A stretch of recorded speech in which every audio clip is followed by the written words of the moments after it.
नमस्कार दोस्तों, 24 जनवरी 2023 की सुबह पूरे इंडिया के स्टॉक मार्केट में अफरा तफरी मची हुई थी।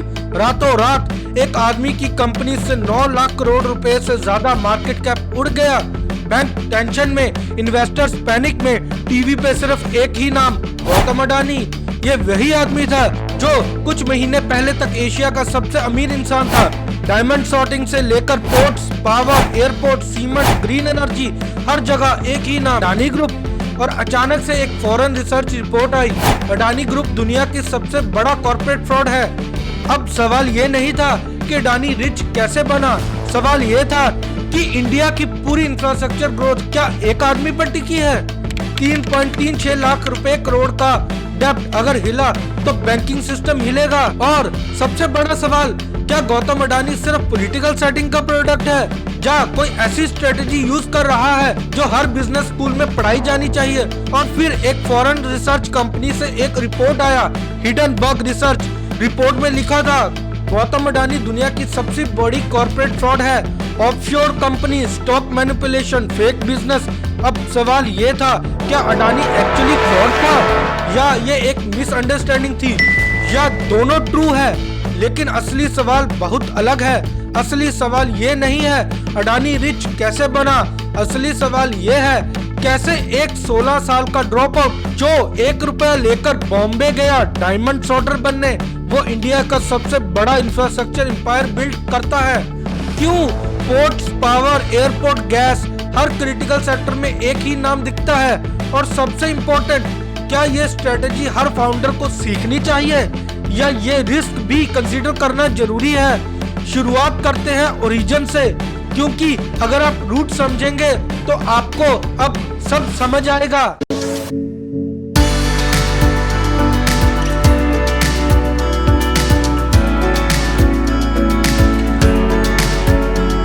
दोस्तों, सबसे पहले हम ये समझते हैं कि गौतम अडानी कौन है और उनके पास आज क्या क्या है। अगर आप सरफेस लेवल पर देखें तो गौतम अडानी के पास इंडिया के लार्जेस्ट प्राइवेट पोर्ट ऑपरेशन है, इंडिया के लार्जेस्ट प्राइवेट पावर प्रोड्यूसर में से एक है, रिन्यूएबल एनर्जी सेक्टर में एक मेजर प्लेयर है, 6 बड़े एयरपोर्ट्स के ऑपरेशंस में उनकी इन्वॉल्वमेंट है, cement business, city gas distribution, defence manufacturing, data centres, ये सब उनके पोर्टफोलियो में है। इवन FMCG प्रोडक्ट जैसे एडिबल ऑयल्स और स्पाइसेस तक में उनका बिजनेस है। अगर हम नंबर्स की बात करें तो अडानी ग्रुप ने अपने H1 FY26 में 17.3% का EBITDA ग्रोथ रिपोर्ट किया।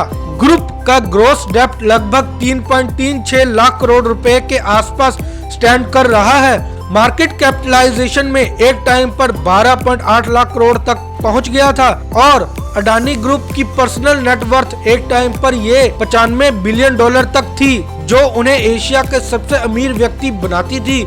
लेकिन दोस्तों, ये जो नंबर्स आप सुन रहे हैं, ये जो इम्प्रेसिव फिगर्स लग रहे हैं, इन सब के पीछे असली कहानी क्या है ये समझना जरूरी है। क्योंकि कोई भी इंजीनियरिंग मार्वल सिर्फ ऐसे ही नहीं बन जाता बिना स्ट्रेटेजी के, और स्ट्रेटेजी भी तब इफेक्टिव होती है जब आप रूट कॉज को समझते हैं कि शुरुआत कहां से हुई थी। तो चलिए शुरू करते हैं गौतम अडानी की ओरिजिन स्टोरी से, क्योंकि वहीं से आपको समझ आएगा कि बाद में सब कुछ कैसे और क्यों घटित हुआ।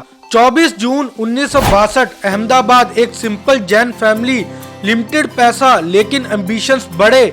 फादर छोटे टेक्सटाइल मर्चेंट थे, मदर होममेकर, 7 सिबलिंग्स में से एक गौतम अडानी। घर में जगह कम, जरूरतें ज्यादा, लेकिन सपने अनलिमिटेड। स्कूल लाइफ नॉर्मल थी, कोई टॉपर टाइप स्टोरी नहीं। 10th के बाद गौतम ने एक बोल्ड स्टेप लिया, स्कूल छोड़ दिया और डिसाइड किया मैं मुंबई जा रहा हूँ। 16 साल की एज में लगभग खाली पॉकेट के साथ गौतम मुंबई पहुंच गए। वहां महिंद्रा ब्रदर्स में डायमंड सॉर्टिंग का काम मिला। रोज हीरे हाथ में, clarity check, flaws identify, price जज, यही 3 कोर लेसन मिले। डिटेल इग्नोर नहीं करनी, मार्जिन समझना इज अ पावर, और ट्रस्ट ही असली करेंसी है। कुछ साल बाद उन्होंने धनाजी स्ट्रीट पर अपना डायमंड ब्रोकेज शुरू किया, जहां एक जापानीज बायर से डील में 10,000 कमीशन मिला। उस टाइम एक मिडिल क्लास फैमिली के 6 महीने की इनकम के बराबर था। उन्हें क्लियर हो गया मैं मीनिंगफुल पैसा बना सकता हूँ। 1982-83 के आसपास अहमदाबाद से बड़े भाई का फोन आया। उन्होंने बताया कि फैमिली ने एक प्लास्टिक यूनिट खरीदी है, इजी पैकेजिंग, जो पीवीसी फिल्म बनाएगी। Raw material import, marketing, finance सब हैंडल करने के लिए गौतम को बुलाया गया। ये उनकी लाइफ का रियल क्रॉस रोड था।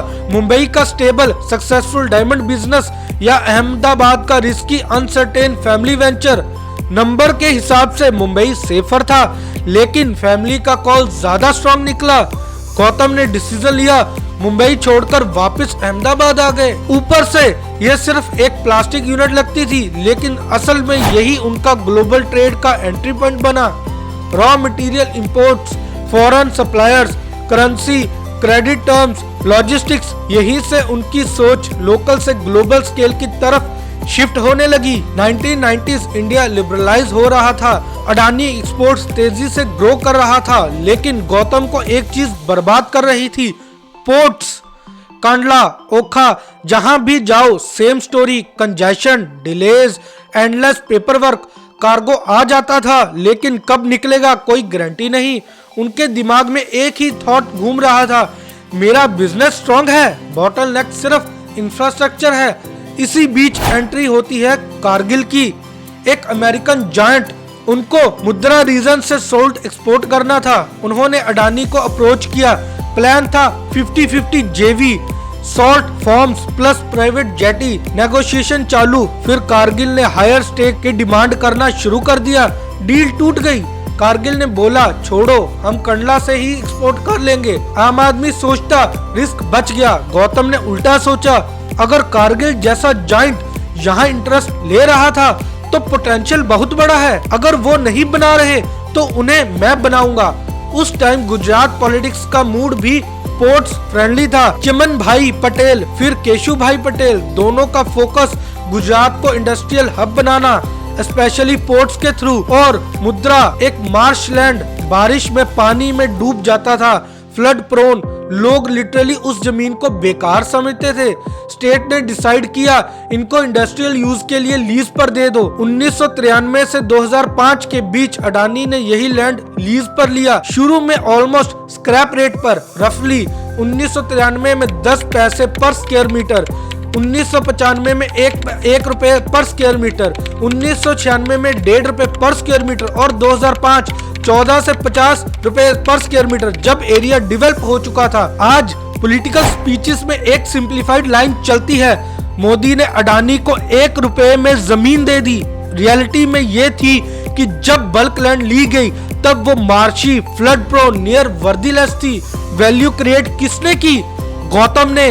Port, SEZ, rail link, township, पूरा इकोसिस्टम खड़ा करके उस यूजलेस जमीन को उन्होंने हाई वैल्यू इंफ्रा एसेट में कन्वर्ट कर दिया।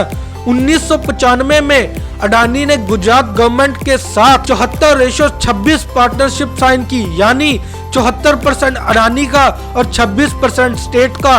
और अक्टूबर 2098 तक मुद्रा पोर्ट ऑपरेशनल हो गया।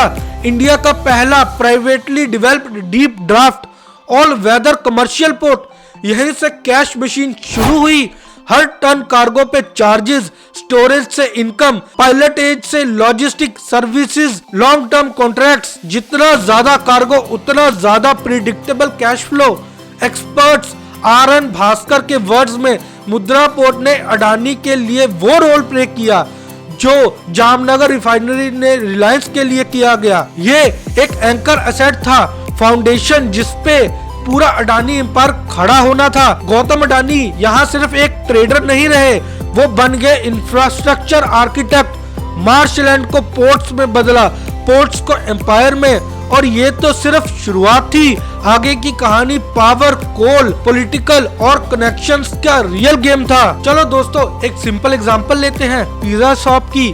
नॉर्मल में एक आदमी गेहूं उगाता है, दूसरा आटा बनाता है, तीसरा डो, चौथा बेक करता है, पांचवा डिलीवर करता है। हर लेवल पे अलग अलग मार्जिन। वर्टिकल इंटीग्रेशन में एक ही कंपनी फार्म से पिज्जा तक सब कुछ करती है। अडानी ने एग्जैक्टली यही इलेक्ट्रिसिटी के लिए किया। इलेक्ट्रिसिटी घर तक कैसे पहुंचती है, स्टेप बाय स्टेप समझते हैं। पहले कोल माइंस, इंडोनेशिया और ऑस्ट्रेलिया से कोल निकलता है, अडानी का माइंस है। पोर्ट, दूसरा पोर्ट कोल को शिप में लोड करके इंडिया लाते हैं, मुद्रा पोर्ट अडानी का। तीसरा पावर प्लांट, कोल जलता है, इलेक्ट्रिसिटी बनती है, अडानी पावर 14,000 मेगावाट कैपेसिटी का अडानी का है। चौथा ट्रांसमिशन, हाई वोल्टेज वायर से पूरे देश में भेजता है, अडानी ट्रांसमिशन अडानी का। डिस्ट्रीब्यूशन, घर तक डिलीवर करना, Adani total gas network Adani का।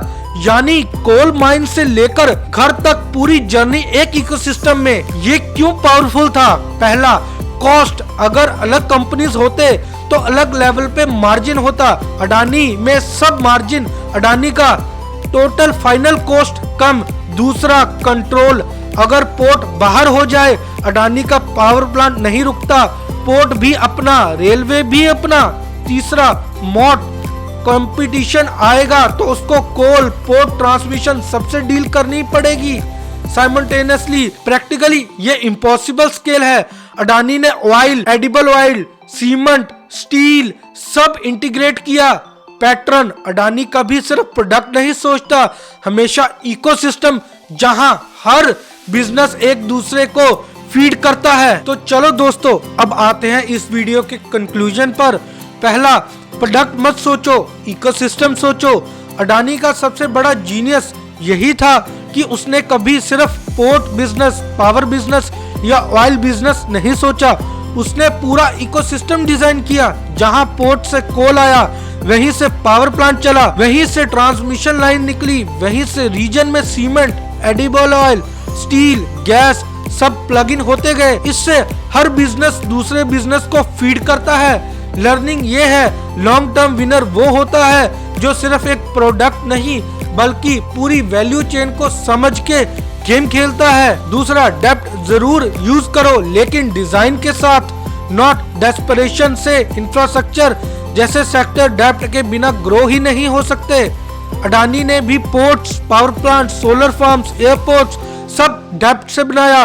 जब डेप्थ के पीछे real cash flow, long term contracts और क्लियर यूनिट्स इकोसिस्टम हो, तब डेप्थ ग्रोथ का फ्यूल है। लेकिन जब स्पीड के चक्कर में aggressive pledging, cross funding, opaque structure आते हैं तो वही डेप्थ सिस्टमेटिक रिस्क बन जाता है। फाउंडर हो या इन्वेस्टर, दोनों ये समझना पड़ेगा कितना डेप्थ से ज्यादा इंपॉर्टेंट है, किस स्ट्रक्चर में किस कैश फ्लो के अगेंस्ट डेप्थ लेना चाहिए।